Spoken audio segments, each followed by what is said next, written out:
DVM global అందిస్తున్న ధ్యాన యువ కార్యక్రమానికి స్వాగతం సుస్వాగతం.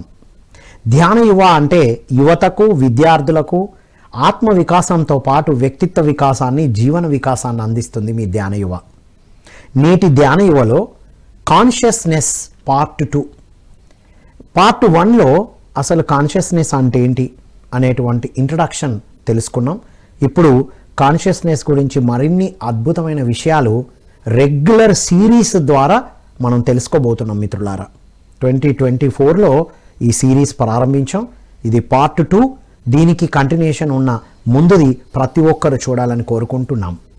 ఈ జ్ఞానం అందించడానికి ఎన్నో పుస్తకాలు స్టడీ చేస్తూ, ఎంతో క్వాంటమ్ ఎనర్జీ మీద పరిశోధన చేస్తూ, తన purpose of life holistic health మీద ఫోకస్ చేయాలని తెలుసుకొని, ఫిజిక్స్ లెక్చరర్గా ఉంటూ తను ఇప్పుడు టోటల్గా క్వాంటమ్ ఎనర్జీ స్పీకర్గా ఎడ్యుటైన్మెంట్ ప్రైవేట్ లిమిటెడ్ని ప్రారంభించి ఎంతోమందికి హెల్త్ మీద క్వాంటమ్ ఎనర్జీ మీద అద్భుతమైన సెషన్స్ అందిస్తున్నారు.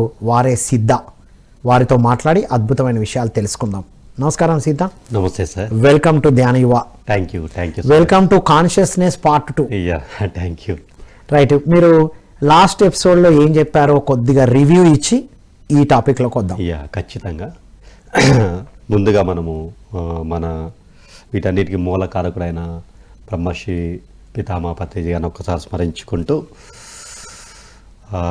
ఈ యొక్క కాన్షియస్నెస్ అనే పాయింట్ని మనం చేద్దాం. సో పత్రిజీ గారు ఎప్పుడు కూడా ఒక వర్డ్ యూజ్ చేస్తారు, స్పిరిచువల్ సైంటిస్ట్ అనే పదం ఎక్కువగా యూజ్ చేసేవాడు.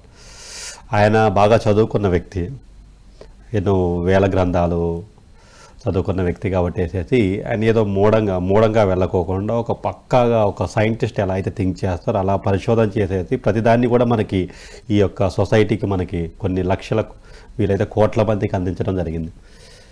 సో నేను ఆ పాయింట్ని పట్టుకున్నప్పుడు స్పిరిచువల్ సైంటిస్ట్ అంటే ఏంది అనేసి నాకు అర్థం కాలేదు. ఎందుకంటే ఫిజిక్స్ సైంటిస్ట్ తెలుసు, ఫిజిక్స్లో సైంటిస్టులు ఉంటారు, తర్వాత కెమిస్ట్రీలో సైంటిస్టులు ఉంటారు, లేకపోతే బయాలజీలో సైంటిస్టులు ఉంటారు, ఒక్కో దాని మీద ఒక్కొక్కరు రీసెర్చ్ చేస్తుంటారు.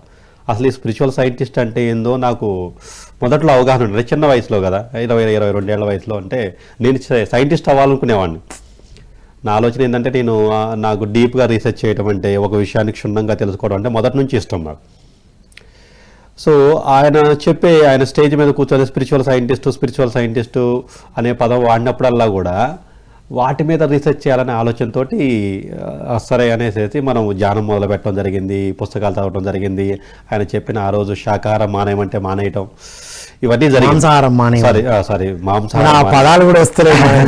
అదే మాంసాహారం అనే పదం కూడా రావట్లేదు, మనం అలా చూజ్ అయిపోయింది. అది మాంసాహారాన్ని మానేయటం జరిగింది. ఇట్లా స్పిరిచువల్ సైంటిస్ట్లో ఒక స్పిరిచువల్ సైంటిస్ట్కి కావాల్సింది కాన్షియస్నెస్ గురించి తెలుసుకోవడం. సింపుల్గా చెప్పండి, కాన్షియస్నెస్ అనేది ఒక అవగాహన స్థితి. కాన్షియస్నెస్ని అర్థం చేసుకొని ఆచరిస్తూ జీవించేవారే స్పిరిచువల్ సైంటిస్ట్. అవునండి, వండర్ఫుల్. సో కాన్షియస్నెస్ అంటే ఏమిటి అనేది చాలా వరకు నాకు చాలాసార్లు చదివాను. చాలామంది ప్రజెంట్ మూమెంట్లో ఉంటామంటారు, కొంతమంది ఏమో అలర్ట్గా ఉంటామంటారు, కొంతమంది ఎనర్జెటిక్గా ఉంటామంటారు, తర్వాత కొంతమంది లైట్ అంటారు కాన్షియస్నెస్ అంటే. ఇవన్నీ ఎందుకో నాకు కనెక్ట్ అవ్వలేదండి.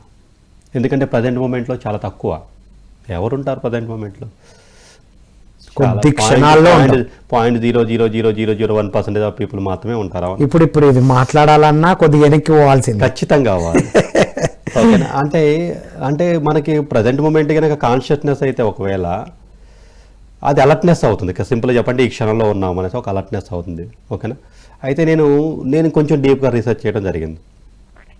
నేను తెలుసుకున్న విషయాలు మాత్రం మనం ఫస్ట్ పార్ట్లో కొంత డీటెయిల్డ్గా చెప్పుకున్నాం. కాన్షియస్నెస్ అంటే ఏమిటంటే లోపల ఉన్నది ఏదైతే ఉందో, అంటే మనకి కనిపిస్తూ ఉంది ప్రపంచం, దాన్ని చూస్తూ ఉన్నాము. ఓకేనా? అండ్ మనం మాట్లాడుతున్నాను, నా దగ్గర నుంచి ఇన్ఫర్మేషన్ జనరేట్ అవుతుంది, ఈ ప్రాసెస్ అంతా జరుగుతుంది. ఇదంతా కూడా ఒక ప్రాసెస్ లాగా జరుగుతుంది, ఒక ప్రక్రియ లాగా జరుగుతుంది. సో ఈ ప్రక్రియక మూలాన్ని మనం అనాలిసిస్ చేసుకుంటే ఇక్కడ నేను అనే ప్రాసెస్ వస్తుంది, అంతే కదా. ఒక చైతన్యం అనేది ఒకటి ఉంది, అంటే ఒక చైతన్యం అనేది ఏంది, ఆ మూలం ఏంది అనేసి అయితే మనం జనరల్గా అబ్జర్వ్ చేస్తే దాన్ని మనం కాన్షియస్నెస్ అనొచ్చు. అయితే నేను ఇంతకుముందు చెప్పిన దానికన్నా కూడా ఇంకొంచెం డీటెయిల్గా వెళ్దాం మనం. సో చిన్న ఎగ్జాంపుల్ చెప్తాను. చైతన్యం అంటే ఏంటో అప్పుడు చెప్పారు మీరు, రైట్. ఇప్పుడు దాన్ని మనం అంటే ఈ చైతన్యం అనే దాన్ని మనం అర్థం చేసుకునే ప్రక్రియలోనే ఒక పెద్ద ప్రాసెస్ ఉంటుంది. అయితే నేనేమన్నా అంటే ఫర్ ఎగ్జాంపుల్ నా దగ్గర ఒక పుస్తకం ఉంది సార్. ఇప్పుడు నేను పుస్తకం చదువుతున్నాను, చిన్న విషయం, నేను పుస్తకం చదువుతున్నాను. ఇప్పుడు ఎవరు చదువుతున్నారు పుస్తకం? నేను, సిద్ధ అనే వ్యక్తి. అంటే ఇది కర్త. పుస్తకం అనేది ఏమిటి? ఒక ఆబ్జెక్ట్ అంతే కదా. ఇది సబ్జెక్ట్ అయితే, నేను అనేది సబ్జెక్ట్ అయితే ఇది ఆబ్జెక్ట్, అవునా? ఇప్పుడు ఈ పుస్తకం చదవటం వెనకాల ఒక ఇంటెలిజెన్సీ అనేది, ఒక ప్రక్రియ, ఒక ప్రాసెస్ జరుగుతుంది, అవునా? చదవటం అనేది ఒక ప్రాసెస్ కదా, ఒక ఇంటెలిజెన్సీ ప్రాసెస్, రైట్? ఇప్పుడు మూడు విషయాలు ఉన్నాయి సార్. అంటే నేను ఒక పని చేసేటప్పుడు 3 విషయాలు పరిగణలోకి తీసుకోవాల్సి ఉంటుంది. ఏ పనైనా చేయండి, మీరు ఏ యాక్టివిటీలో ఇన్వాల్వ్ అవ్వండి, ఈ 3 విషయాలు పరిగణలోకి తీసుకోవాలి. ఒకటి ఏంటంటే నేను, తర్వాత ఆబ్జెక్ట్ అంటే సబ్జెక్టు ప్లస్ ఆబ్జెక్టు, అండ్ ఈ రెండింటిని అబ్జర్వేషన్ ప్రాసెస్ చేస్తున్నా, లేకపోతే ఈ ఒక ప్రాసెస్ జరుగుతున్న ఒక ప్రక్రియ, ఒక ఇంటెలిజెన్సీ ప్రాసెస్, ఇవన్నీ కూడా ఉంటాయి కదా. ఇప్పుడు నేను అంటే నేను ఏంది సబ్జెక్టు, అండ్ పుస్తకం అనేది ఆబ్జెక్టు, చదవటం అనేది ఇంటెలిజెన్సీ. అయితే ఇక్కడ చూడండి, కాన్షియస్నెస్ అంటే ఏమిటంటే సింపుల్గా చెప్పాలంటే ఈ ఆబ్జెక్ట్ ఉండదు, ఓకేనా? ఈ ఇంటెలిజెన్సీ ఉండదు. తీసేయండి. ఒకటి ఏమైంది, పుస్తకం తీసేసాను, ఏమైంది? ఆబ్జెక్ట్ పోయింది, అవునా? సబ్జెక్టు ప్లస్ ఇప్పుడు పుస్తకం తీసేయంగానే ఏముంది, ఇంటెలిజెన్సీ ప్రాసెస్ కూడా వెళ్ళిపోయింది కదా. పుస్తకం వెళ్ళినప్పుడు అది దాని వెనకాల ఇది కూడా లేదు, ఏమీ లేదు కదా. అంటే ఇంటెలిజెన్సీ ప్రాసెస్ కూడా అయిపోయింది. ఇప్పుడు ఎవరు మిగిలారు? ఓన్లీ సబ్జెక్ట్ మిగిలింది. That subject is simply consciousness. దాని మీద అవేర్నెస్ పెట్టుకోవడం. ఓకే. ఇప్పుడు మనకి ఉపనిషత్తులలో, వేదాలలో ఒక కథ విన్నా నేను. ఆ కథ ఏమిటంటే 2 పక్షులు ఉంటాయి.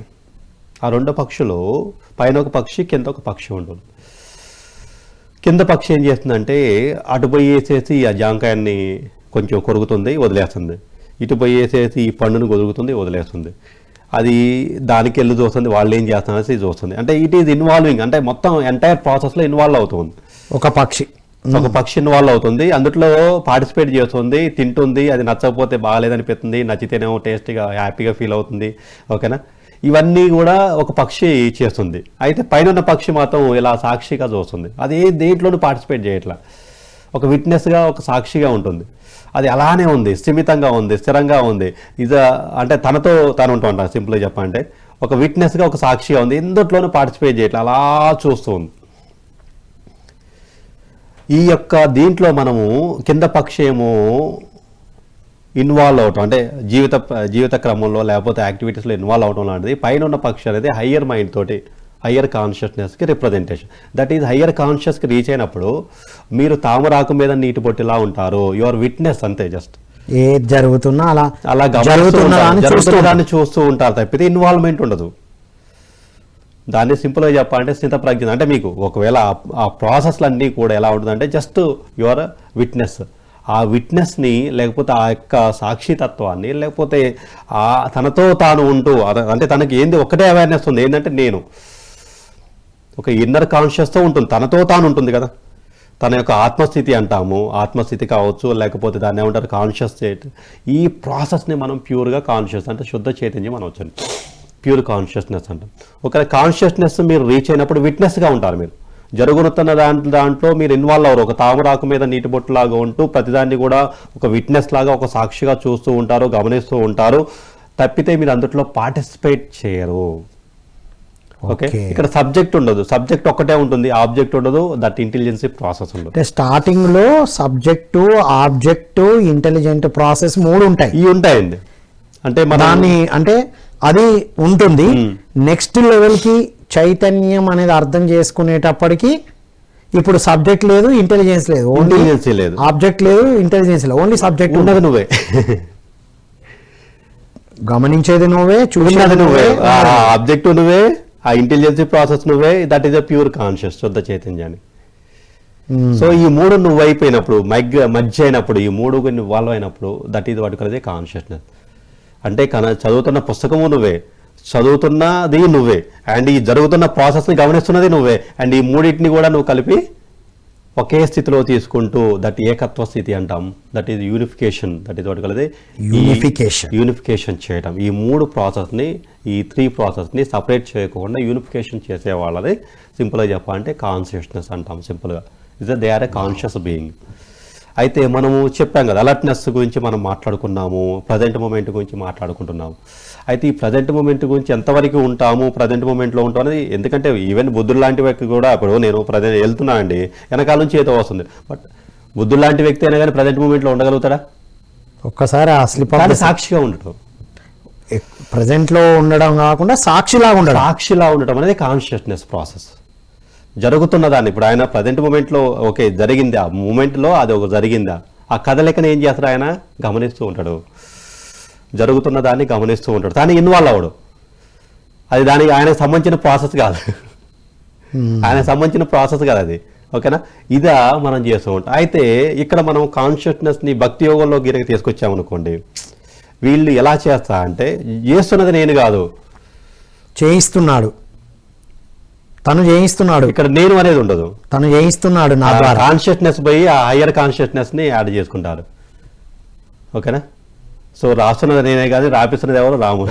రాముడే రాపిస్తున్నాడు. అంతే కదా, ఆయన అంటారు కదా, చీమ కొట్టినా శివుడే ఆజ్ఞలేందే చీమ కొట్టు.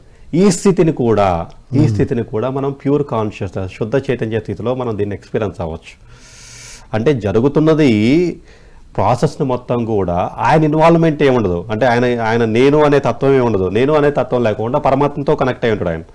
అంటే అది నా ద్వారా జరుగుతున్నది, ఇది కూడా కాన్షియస్నెస్ ప్రాసెస్లో ఒక భాగమే. వండర్ఫుల్. అయితే మరి ఇప్పుడు యువతకి, విద్యార్థులకి ఇంత హయ్యర్ కాన్షియస్నెస్ని ఈ ఏజ్లోని అర్థం చేసుకోవడం అవసరమా? చేసుకుంటే లాభాలు ఏంటివి? ఒకటేంటంటే నేను ఒకటి చెప్తున్నా అండి, వయసు అనేది ఎప్పుడు కూడా మనం కన్సిడర్ చేసుకోవద్దు. ఇప్పుడు మన ఫిజికల్గా అదే చూస్తాం కదా, ఈ వయసులో గిన్నియానం ఎందుకు అంటారు. అది ఏమవుతుందంటే జ్ఞానం ఎప్పుడు కూడా అసలు జ్ఞానం లేకపోతే ఏమీ చేయలేము. అది ఎందుకంటే యువతకే కావాలి జ్ఞానం, మెయిన్ ఇంపార్టెంట్. Correct point. నేను యాజ్ ఏ లెక్చరర్గా, అంటే నేను ఒక ఫ్యాకల్టీగా పనిచేసినప్పుడు, ఫిజిక్స్ ఫ్యాకల్టీగా పనిచేసినప్పుడు స్టూడెంట్స్ నేను చాలామందిని చూసేవాడిని. వాళ్ళ దగ్గర ఆస్తులు ఉంటాయి, పెద్ద పెద్ద బైకులు ఉంటాయి, చాలా కాస్ట్లీ బైక్స్ ఉంటాయి, కానీ నాలెడ్జ్ ఉండదు. చూడండి, జ్ఞానం ఎందుకు ఇంపార్టెంట్ అంటే, ఒక వ్యక్తి ఒక బైక్ని రన్ చేసేటప్పుడు 120 మీద పోవటం అనేది కంట్రోల్ చేయలేను అనేది ఒక కాన్షియస్నెస్ ఉండాలి అతనికి. అది 120 మీద పోతున్న వ్యక్తి ఆ బైక్ని కంట్రోల్ చేయలేము, ఓకేనా అనే కాన్షియస్నెస్ లేక ఎంతోమంది యాక్సిడెంట్ అయ్యి చనిపోయిన వాళ్ళు నేను చూశాను. అంతే. అంటే అక్కడ 120 ఉన్నది, నీ బండికి అంత కెపాసిటీ ఉంది అని చెప్పడానికే, పోవడానికి కాదు అది. అవును, దాన్ని కంట్రోల్ చేయాలంటే ఎనర్జీ కావాలి, కాన్షియస్నెస్ ఉండాలి, ప్యూర్ కాన్షియస్నెస్. ఆ కాన్షియస్నెస్ లేక వాళ్ళు చేయకూడదని చేస్తున్నారు. ఇలా చేయకపోవడం వల్ల వాళ్ళ యొక్క, అంటే వాళ్ళు మళ్ళీ కోటీశ్వర్లు, మళ్ళీ వాళ్ళు చిన్న వాళ్ళేం కాదు. అవుటర్ రిచ్నెస్ ఉంది, ఇన్నర్ రిచ్నెస్ లేదు. అదే చెప్తున్నాం కదా, ఉంది, అన్ని యాక్టివిటీస్ ఉన్నాయి కానీ జ్ఞానం లేదు. అదేంట్రా, ఇన్నర్ రిచ్నెస్ కోసమే ఈ కాన్షియస్నెస్ అనే విషయం తెలుసుకోవాలి. అసలు స్ట్రెయిన్స్ గనక ఈ పాయింట్లు గనక పట్టుకోగలిగితే, అంటే మనకు కొంచెం లేట్గా అందిందనుకోండి, బట్ ఆ వయసులో గనక పట్టుకోగలిగితే అసలు కాన్షియస్నెస్ అనే ప్రాసెస్ని కానీ, కాన్షియస్ క్రియేషన్ అనే ప్రాసెస్ని కానీ, ఇప్పుడు మనం చెప్పుకున్న కాన్సెప్ట్లు కానీ పిల్లలు గనక జాగ్రత్తగా గమనించేసేసి వాటిని పూర్తి స్థాయిలో తీసుకోని, ఎందుకంటే ఇది డీప్ సబ్జెక్టే, నిజం చెప్పాలంటే డీప్ సబ్జెక్టే. డీప్ ఇన్ ద సెన్స్ యాక్చువల్గా మన సబ్జెక్ట్ ఏది చెప్పకపోవడం వల్ల డీప్ అనే ఫీలింగ్ అనే పదం వస్తుంది. అంతే, నేనేమన్నా కదా, అక్కడ అర్థం చేసుకోలేదంటూ ఏం లేదు. అసలు పిల్లలకే అన్లిమిటెడ్ పవర్ ఉంటుంది. ఇప్పుడు మనం అర్థం చేసుకోవడమే డిఫికల్ట్. నిజానికి పరిశోధన ఏం చెప్తుంది, గార్డినర్ అనే సైంటిస్ట్ ప్రకారంగా మల్టిపుల్ ఇంటెలిజెన్స్ ఉంది, ఎంతో మెమరీ పవర్, గ్రాస్పింగ్ పవర్ పిల్లలకే ఉంది.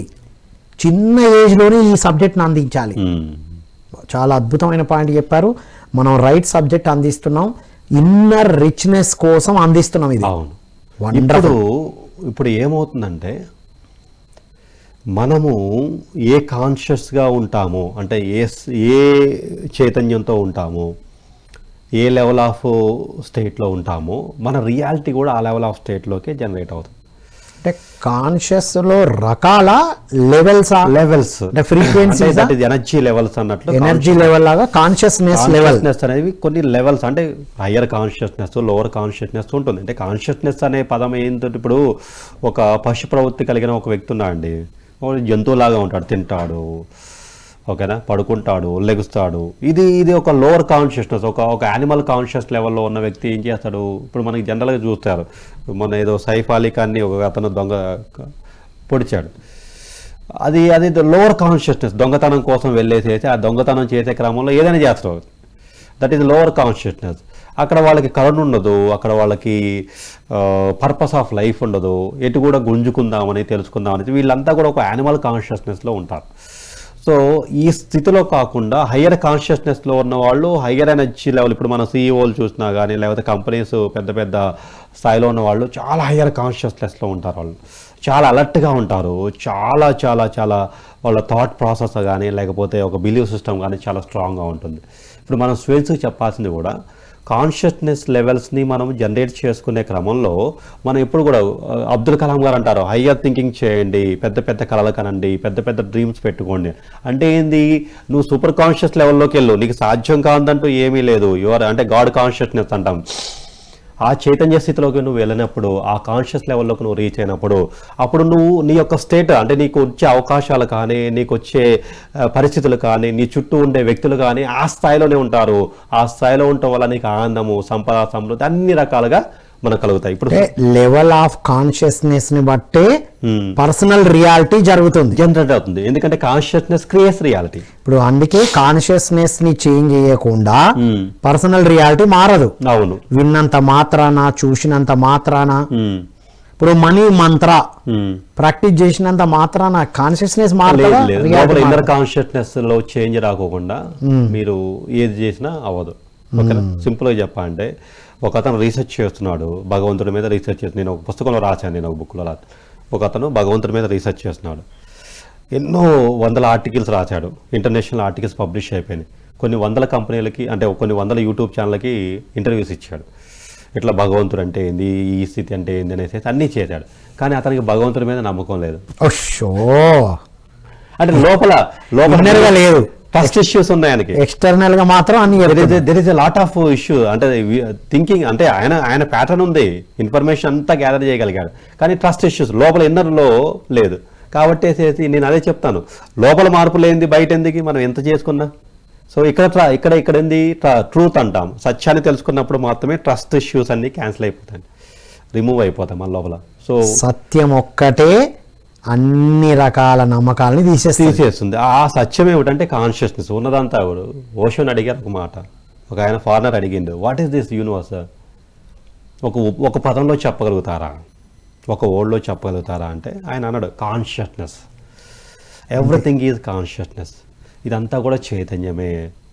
ఈ చైతన్యమే సమస్త సృష్టికి కారణమవుతుంది, ఈ చైతన్యమే జీవితానికి కారణమవుతుంది.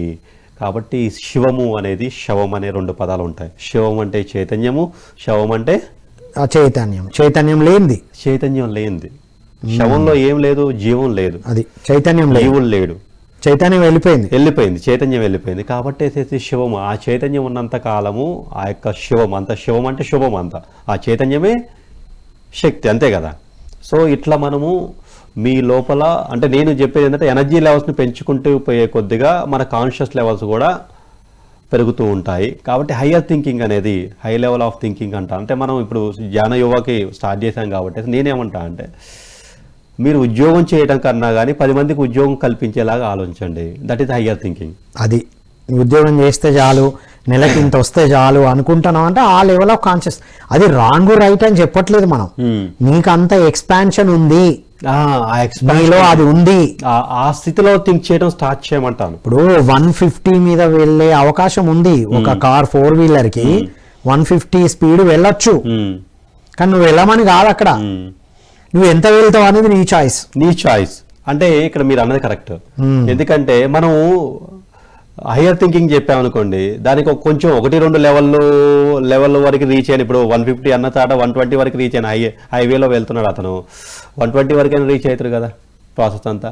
సో నా ఆలోచన ఏంటంటే, హయ్యర్ థింకింగ్ అంటే ఏమిటంటే, సమాజం కోసం ఆలోచించడం. ఇప్పుడు కాన్షియస్నెస్ ఇప్పుడు ప్రతిసారి లాంటి వాళ్ళది హయ్యర్ కాన్షియస్తో కనెక్ట్ అయి ఉంటారు. ఎందుకంటే ఆయన కోసం ఆయన ఆలోచించలేదు కదా, సమాజం కోసం ఆలోచించండి. ఓకే, అదేవిధంగా ఇప్పుడు మనం ఎవరైతే పెద్ద పెద్ద కంపెనీస్ పెట్టారో, పెద్ద పెద్ద ఇప్పుడు మన ఎలన్ మస్క్ కనుక చూసుకుంటే ఆయన అందుకు అంత గొప్ప సక్సెస్ అయ్యాడు. బికాజ్ ఆఫ్ ఆయన ఈ ప్రపంచానికి ఏదో ఒకటి ఇవ్వాలి, ఈ జనాలందరూ కూడా ఏదో ఒకటి చేయాలనే తలంపుతోటే ఆయన సక్సెస్ అవ్వగలిగాడు. అంటే నేను ఈ ప్రోడక్ట్ అమ్మాలి, ఈ బిజినెస్లో సక్సెస్ అవ్వాలి, ఈ కెరియర్లో సక్సెస్ అవ్వాలన్నదాన్ని అది లిమిటెడే, అక్కడనే ఉంటాం. నేను తిరిగి ఇవ్వాలి, ఈ ప్రోడక్ట్ని సేల్ చేయడం వల్ల ఈ కంపెనీ ద్వారా ప్రపంచానికి నేను తిరిగి ఇవ్వాలి అన్నది హయ్యర్ కాన్షియస్. అది అక్కడ ఎక్స్పాండ్ అయ్యి ఇంత జరుగుతుంది అన్నట్టు. అవును, అప్పుడు యూనివర్స్ అనేది ఫుల్ ప్లెజర్ గా సపోర్ట్ చేస్తుంది. అంటే ఇచ్చే నేచర్ ని కలిగి ఉండడం, అది మీరు అన్నట్లు సూపర్ హయ్యర్ కాన్షియస్నెస్, లేకపోతే గాడ్ కాన్షియస్నెస్. భగవంతుడు అంటే ఇవ్వటమే కదా, భగవత్ తత్వం అంటే ఇవ్వటమే కదా. సో ప్రేమ, ఓకేనా, కంపాషన్, కరుణ, ఓకే, ఇవన్నీ కూడా భగవంతుడి యొక్క క్వాలిటీస్. లైట్, కాంతి. సో అంటే కాంతి అనేది మన ఒక్కళ్ళకే కాదు కదా, అందరికీ కాంతి పంచడం అనేది ఈ ప్రాసెస్లో పంచుకుంటే పెంచబడుతుంది. సింపుల్గా ఆ పంచుకోవడమే దైవత్వము. సో ఆ దైవత్వంలో ఆ హయ్యర్ కాన్షియస్నెస్ అనేది రీచ్ అవుతుంది. కాబట్టి మన క్వాలిటీస్, మన గుణాలన్నీ కూడా మన కాన్షియస్ లెవెల్ని రిప్రజెంట్ చేస్తాయి. ఇప్పుడు అసూయ ఉంది, స్వార్థం ఉంది, లేకపోతే భయం ఉంది, ఇవన్నీ కూడా లోవర్ కాన్షియస్ లెవెల్లో ఉన్న వ్యక్తులకి జనరేట్ అవుతాయి. ఇప్పుడు హయ్యర్ కాన్షియస్నెస్ కంపెనీలో కానీ, అంటే సర్కిల్లో, కంపెనీ ఇన్ ద సెన్స్ ఒక ఆర్గనైజేషన్ అనట్లేదు నేను, హయ్యర్ కాన్షియస్నెస్లో ఉన్న ఒక ఫ్యామిలీ లేదా ఒక సర్కిల్లో ఉండి కూడా కొంతమంది ఎందుకు లోయర్ కాన్షియస్నెస్లోనే ఉంటారు అంటే వాళ్ళకి ఇన్నర్ ఫియర్స్ ఉంటాయి సార్. ఎంత సర్కిల్లో ఉన్నా కానీ ఇండివిజువల్ వర్క్ చేయాలా. ఇప్పుడు నేను చెప్పాను కదా, లోపల ఏముందో బయట అదే రిఫ్లెక్ట్ అవుతుంది. అది సత్యం, దట్ ఈస్ ద ట్రూత్. ఇక ట్రూత్ మనం, ట్రూత్ అంటే ఏంది, దేశ కాలాలకు అతీతంగా మార్చబడదు అంతే, ఎప్పుడు ఒకలాగే ఉంటుంది. అమెరికాలో అయినా అదే, తర్వాత ఆఫ్రికాలో అయినా అదే, ఏదైనా ఎక్కడైనా కానీ, ఈవెన్ నువ్వు గురుగ్రహం మీద పోయినా లేకపోతే మాస్ మీద పోయినా కానీ ట్రూత్ అనేది మారదు. ఇప్పుడు ఎట్లాగో ట్రూత్ అనేది మారదు అన్నారు కదా, ఈ గ్రహాల ఇంపాక్ట్ మన మైండ్ మీద ఉంటుంది. పౌర్ణమి, అమావాస్య సమయంలో కూడా ఈ మార్పులు వస్తాయి అంటారు కదా, అది చైతన్యంలో వస్తాయా, ఫిజికల్గా, మెంటల్గా వస్తాయా? అది బలహీనమైన మనసు సార్. అది అయితే ఒక విషయం గమనిస్తాం మనం ఖచ్చితంగా, మనము ఈ లర్నింగ్ ప్రాసెస్లో ఈ కాన్షియస్నెస్ గురించి మాట్లాడుకుంటున్నప్పుడు, ఈ లెవెల్ ఆఫ్ ప్రాసెస్ని ఇంప్రూవ్ చేసుకుంటున్నప్పుడు వాటి ప్రభావం అనేది ఆటోమేటిక్గా తగ్గిపోతుంది. సో భగవంతుడి చైతన్యంతో, గాడ్ కాన్షియస్తో కనెక్ట్ అయ్యేటప్పుడు అవి మనల్ని ఎలాంటి ఏది కూడా, అంటే ఈవెన్ మనం ఏదైతే అనుకున్నామో నెగిటివ్ ఫోర్స్ అనేవి కూడా, ఒక విధంగా చెప్పాలంటే ఆ నెగిటివ్ ఫోర్సెస్ ఏవైతే ఉన్నాయో, ప్రభావాలు ఏవైతే ఉన్నాయో, అవన్నీ కూడా బలహీనమైన మనుషులకే తప్పితే బలమైన వ్యక్తులకి ఎలాంటి పరిస్థితులు ఉండవు.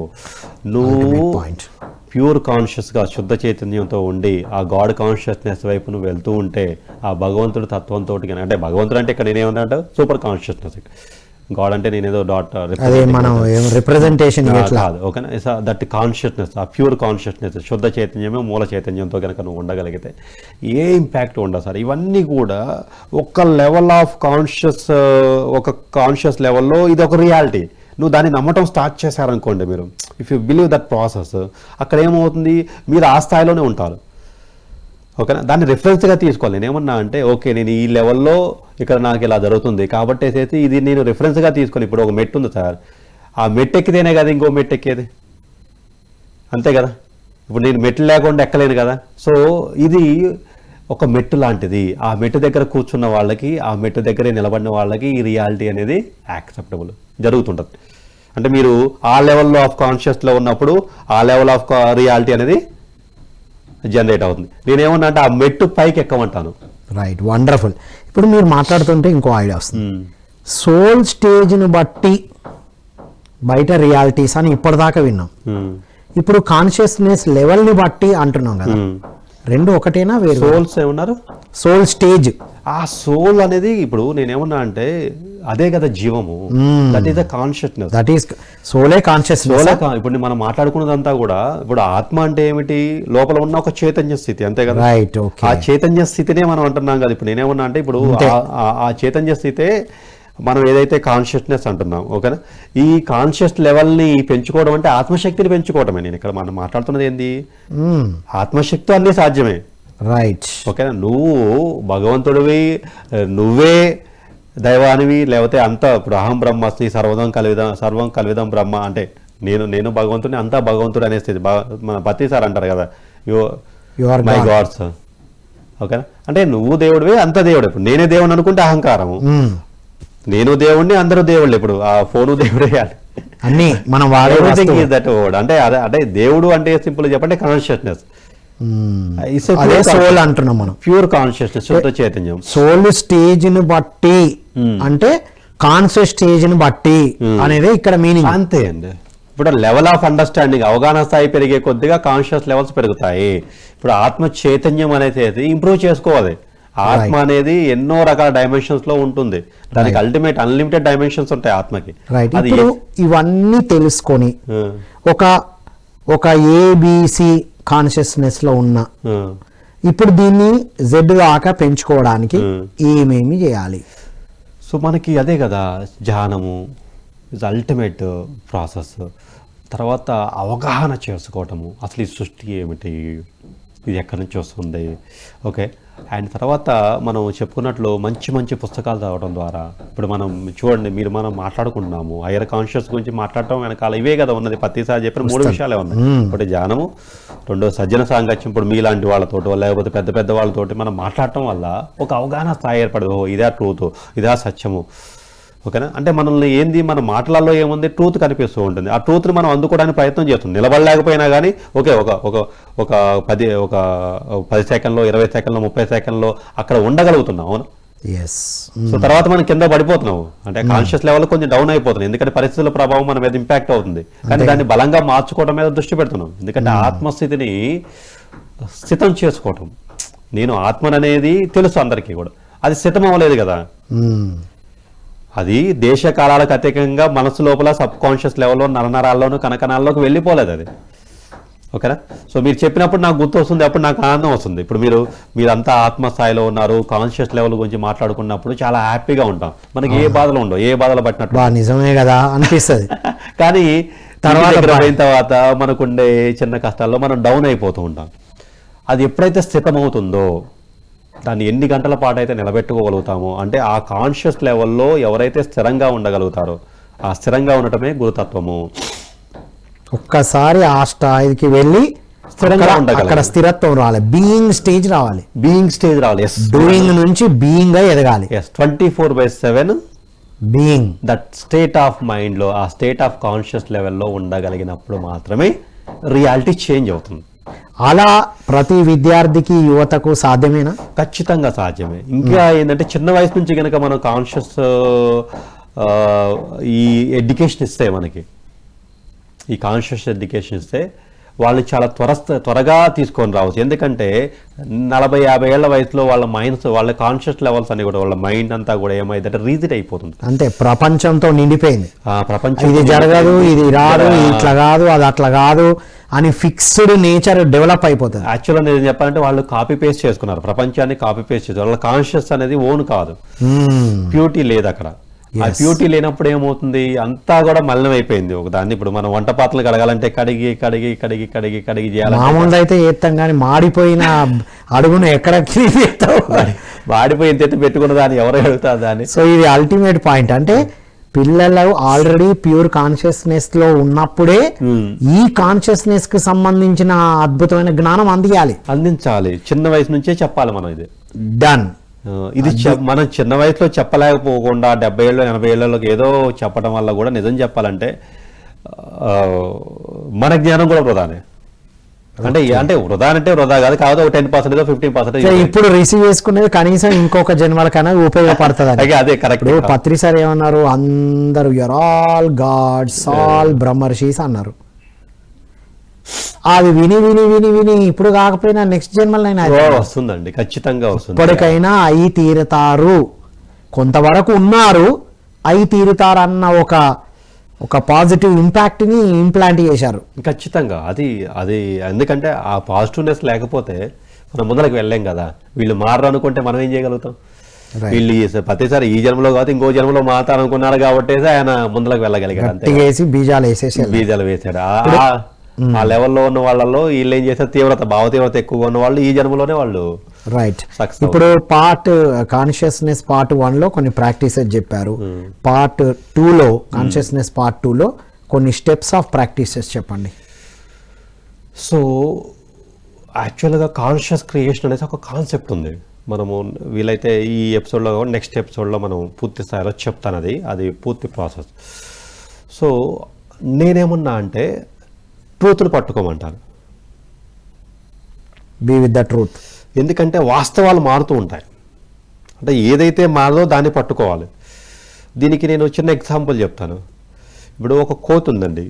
కోతికి ఒక చిన్న పిల్ల ఉంటుంది, కోతి పిల్ల వాళ్ళ తల్లిని గట్టిగా పట్టుకుంటుంది, అవునా? ఆ కోతి ఇక్కడి నుంచి అటు దూకుతుంటుంది, అటు నుంచి ఇటు దూకుతుంటుంది, అన్ని వైపులా దూకుతుంటుంది.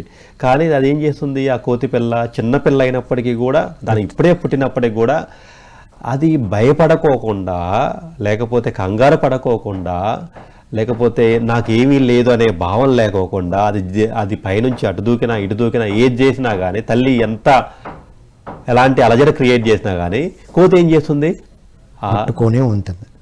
అలా ఉన్నప్పుడు మాత్రమే, ఆ గట్టిగా పట్టుకున్నప్పుడు మాత్రమే దానికి ఏ ప్రమాదం జరగదు. మనకు మనం ట్రూత్ని పట్టుకోవాలి, ట్రూత్ని అలా పట్టుకోవాలి. ఏమిటి ట్రూత్? ట్రూత్ ఏమిటంటే యు ఆర్ ప్యూర్ కాన్షియస్నెస్, నువ్వే శుద్ధ చైతన్యానివి, అంతా నీలోనే ఉంది, సర్వసమర్థతలు నీ లోపలే ఉన్నాయి, జీవుడే దేవుడు. This is the ultimate truth. ఓకేనా? అలా అనేసి నేనే దేవుడిని కాదుగా, సర్వమో దేవుడే, అంతటా సర్వం కల్విదం బ్రహ్మ, ఆ బ్రహ్మమే అంతటా ఉంది. ఇప్పుడు నేనే దేవుడిని అనుకుంటే ఏమవుతుంది, నేను మాత్రమే కాదుగా, అహం పెరిగిపోతుంది. సో నీ లోపల ఉన్న దైవమే, నా లోపల ఉన్న దైవమే మీ లోపల ఉంది, మీ లోపల ఉన్న దైవమే ఆయన లోపల ఉంది, ఆ కెమెరామెన్ దగ్గర ఉంది, అవునా? ఆ కెమెరాలో కూడా అదే ఉంది, కెమెరాలో కూడా ఉంది, కెమెరామెన్లో ఉంది, కెమెరామెన్లో అంతటా నీలో ఉంది, మాట్లాడే నీలో ఉంది, మాట్లాడిస్తున్నది కూడా అదే. అది ఆ అద్వైత స్థితిని గనక, ఆ ఏకత్వ స్థితిని గనక, ఆ యూనిఫికేషన్ థియరీని గనక మనం పట్టుకోగలిగితే అప్పుడు ఏమవుతుందంటే మనల్ని భయపెట్టే భయాలు కానీ, ఓకేనా, మనకు అడ్డుపడే రెసిస్టెన్స్ అంటాం, అంటే నా వల్ల కాదేమో, నేను చేయలేనేమో అనే భయము ఏదైతే ఉందో, భయం కానీ లేమి కొరత ఉంటుంది అందరికీ, నాకు అది లేదు, నాకు ఇది లేదు, నాకు అట్లా లేదు, ఇట్లా లేదు అనే భావన పోతుంది. ఇప్పుడు మనకి ఎన్నో బ్లాక్స్ ఉంటాయండి, మైండ్ లెవెల్లోనే ఉంటాయి. నేనేమన్నా అంటే ట్రూత్ ఏంటంటే మైండ్ దాటిపోయిన తర్వాత ట్రూత్ ఫామ్. సూపర్ పాయింట్ ఇది. అది ఇప్పుడు మీరు ఏంటంటే మైండ్లో ఉన్న బ్లాక్స్ ని కడిగేసుకోవడం మీద టైం వేస్ట్ చేయొద్దు. మంచి చెడు, గుడ్ బ్యాడ్ మైండ్ లో ఉంటాయి. Go beyond this, go beyond that truth. ఆ ట్రూత్ ని పట్టుకున్నప్పుడే ట్రస్ట్ వస్తుందండి. చాలా మంది ట్రస్ట్ కలగట్లేదు, నమ్మకం రావట్లేదు, మా మీద విశ్వాసం రావట్లేదు. ఇప్పుడు లా ఆఫ్ అట్రాక్షన్ మొత్తం కూడా మీరు నమ్మండి జరిగింది, నమ్మితే జరగదు. మైండ్ లెవెల్లో ఉండి నమ్మలేము మనం. ఎందుకంటే నువ్వు నమ్మవన్నప్పుడు మైండ్ ఏం చేస్తుంది అంటే దానికి ఆపోజిట్ చేస్తుంది. Already series of experience beyond mind. వాహ్, అల్టిమేట్ పాయింట్ ఇది. మంచి చెడును దాటడం అంటే మైండ్ని, ట్రూత్ని అలైన్ అవ్వడం అంటే మైండ్ని దాటడం. మంచి చెడును దాటితేనే ట్రూత్ను పట్టుకుంటాం, ట్రూత్ను పట్టుకుంటేనే ట్రస్ట్ వస్తుంది. వాహ్, అల్టిమేట్ పాయింట్. Thank you. ఇదే మెసేజా, ఇంకేమన్నా మీ మెసేజ్? దీన్నే మనం తర్వాత ఏం చేద్దామంటే నెక్స్ట్ ఎపిసోడ్లో కాన్షియస్ క్రియేషన్, దీన్ని ఎలా మనం కాన్షియస్గా ఎలా క్రియేట్ చేయాలి, ప్యూర్ కాన్షియస్నెస్ అనేది మనం పెట్టుకున్నాం. వండర్ఫుల్. ఇప్పుడు కాన్షియస్నెస్ అంటే ఏంటో తెలుసుకున్నాం, ఈ కాన్షియస్ తో ఎలా క్రియేషన్ చేయాలి అనేది నెక్స్ట్ ఎపిసోడ్. అది కావాలి. Wonderful. Thank you so much Siddha. Thank you sir, thank you. ఇది my dear students, youth of India and the world. మనం ఏదో కావాలనుకుంటున్నాం, బయట ఎక్కడికో వెళ్ళాలనుకుంటున్నాం, టికెట్ తీసుకుంటున్నాం సికింద్రాబాద్ స్టేషన్లో, కానీ ఎక్కడికి వెళ్ళాలో చెప్పినప్పుడు ఇస్తున్నారు, కానీ దాంట్లో ఎక్కడున్నామో కూడా ప్రింట్ అయి ఉంది మిత్రులారా. అదే ఈ ఓవరాల్ ఎపిసోడ్. ఏం కావాలనుకుంటున్నావు, ఓకే, అసలు నువ్వెవరు, నువ్వెక్కడున్నావు, నీ లెవెల్ ఆఫ్ కాన్షియస్నెస్ ఏంటి అనేది అర్థమైతే అద్భుతమైన క్రియేషన్ జరుగుతుంది. నెక్స్ట్ ఎపిసోడ్లో కాన్షియస్ క్రియేషన్ గురించి తెలుసుకోబోతున్నాం. దానికి ఇది బేస్ పార్ట్ 2. మనం పార్ట్ 3లో కాన్షియస్గా ఎలా క్రియేట్ చేసుకోవాలి అనేటువంటి అద్భుతమైన విషయాలు తెలుసుకోబోతున్నాం. అంతవరకు ఈ వీడియోని మళ్ళీ చూడండి. ఈ కాన్షియస్నెస్ నాకెందుకు అంటే కూడా ఆన్సర్ అద్భుతంగా చెప్పారు. 120 మీద స్పీడ్గా వెళ్ళడం, హెల్మెట్ లేకుండా వెళ్ళడం, ట్రిబుల్ రైడింగ్ చేయడం, అది హానికరమని తెలిసి కూడా హానికరమైన పదార్థాలను తీసుకోవడం అనేది అది లెవెల్ ఆఫ్ కాన్షియస్నెస్ని సూచిస్తుంది. అదే మీ సర్కిల్లో ఉన్న కొంతమంది ఎందుకు తీసుకోవట్లేదంటే that is a consciousness. So దీన్ని మరింత వివరంగా అర్థం చేసుకుందాం. కాబట్టి మీ కాన్షియస్ లెవెల్ని పెంచుకోవడానికి రెగ్యులర్గా ధ్యాన సాధన చేస్తూ చక్కని పుస్తకాలు చదువుతూ ఈ సబ్జెక్ట్ని ఇన్నర్ రిచ్నెస్ని పెంచుకుంటేనే మీ అవుటర్ రిచ్నెస్ని క్రియేట్ చేయగలుగుతారు, ఉన్న అవుటర్ రిచ్నెస్ని సరిగ్గా వినియోగించుకోగలరు అనేది తెలుసుకోవాలని కోరుకుంటూ ఈ కామెంట్ బాక్స్లో మెన్షన్ చేయండి. మీరు ఇక్కడ ఇవాళ ఏం నచ్చిందో చెప్పండి, ఏం ప్రాక్టీస్ చేయబోతున్నారో తెలియజేయాలి.